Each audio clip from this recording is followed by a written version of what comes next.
लगा कि 2014 में जो मोदी जी आए, हमारा कुछ तो भला करके जाएंगे।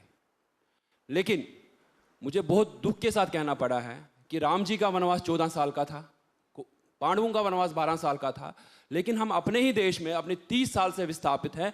और चाहे वो कांग्रेस हो, चाहे वो बीजेपी हो, या चाहे कोई भी सरकार हो देश की, कश्मीरी हिंदुओं के बारे में कोई कुछ सोच नहीं रहा है।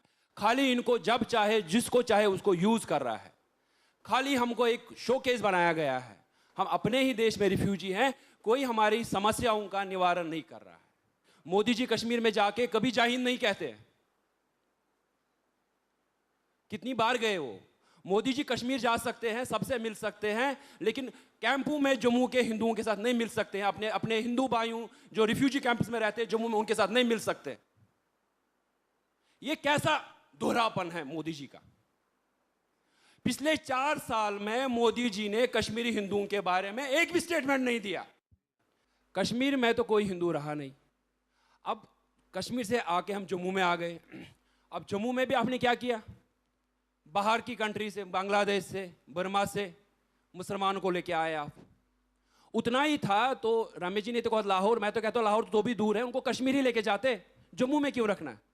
जम्मू में लोग मर रहे हैं, जम्मू में नौकरी नहीं। जम्मू में जो हिंदू भावना है, जहां 26-25 सीट भारतीय जनता पार्टी को आई, वहां पर आप नौकरी नहीं है कि आपको सरकारी मिल सकती। लेकिन अगर कश्मीर में आप पत्थर मारते हैं तो आपका पहला हक है नौकरी में आने के लिए।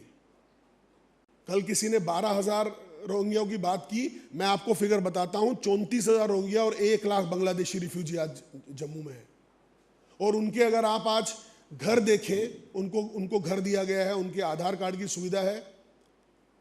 आप कठुआ का केस ले लीजिए।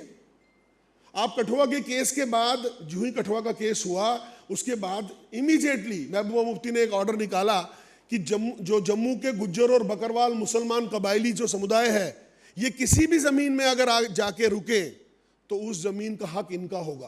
किसी भी नेशन स्टेट को तब तक स्वाधीन नहीं कहा जाता जब तक वो अपना ढांचा न बनाए। तो भारत में चूंकि नेशन स्टेट का कोई स्वयं का बनाया हुआ स्ट्रक्चर नहीं है, इसलिए भारत के शासक संसार में सर्वमान्य कसौटियों पर भारत के स्वतंत्र शासक नहीं हैं। वो इंग्लैंड के राजकीय ढांचे के प्रतिनिधि हैं।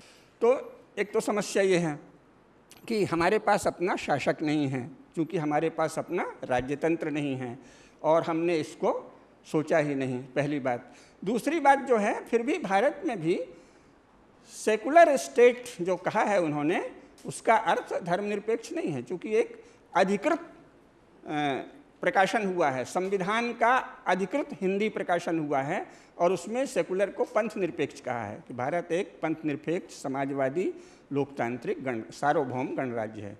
34,000 रोहिंग्या घुसे हैं, 1 लाख बांग्लादेशी घुसे हैं। अब हमारे डायमंड हार्बर में, पश्चिम बंगाल में, हमारी दीदी ने, उन्होंने 10,000 जो वहाँ पे मदरसे हैं, उन मदरसों को, जो कि सऊदी अरेबिया के फंड से चलता था, उसको उन्होंने स्वीकृति दे दी है। उन्होंने कहा है हम मुसलमानों का कॉलेज बना देंगे, हम 3 हॉस्टल भी बना चुके हैं और उनके लिए हम टेक्निकल कॉलेज करेंगे और बहुत कुछ सारी बातें, एक हम मुस्लिम नगर भी बना देंगे, ये भी सोच चल रही है। तो इसलिए ये जो कैंकर है ये बड़ा भयंकर है।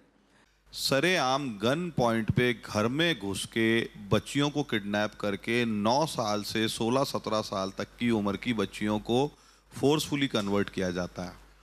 इस मामले में एक बार एक जुडिशरी के अधिकारी थे, उनको पाकिस्तान ह्यूमन राइट कमीशन का चेयरमैन बनाया, तो उन्होंने माइनॉरिटी ऑफ पाकिस्तान पे एक रिपोर्ट पब्लिश कर दी ह्यूमन राइट की, सन 2014 के पूरे साल का डेटा लेकर के 2015 फरवरी में, कि 1281 हिंदू बच्चियों को फोर्सफुली किडनैप करके कन्वर्ट किया गया है।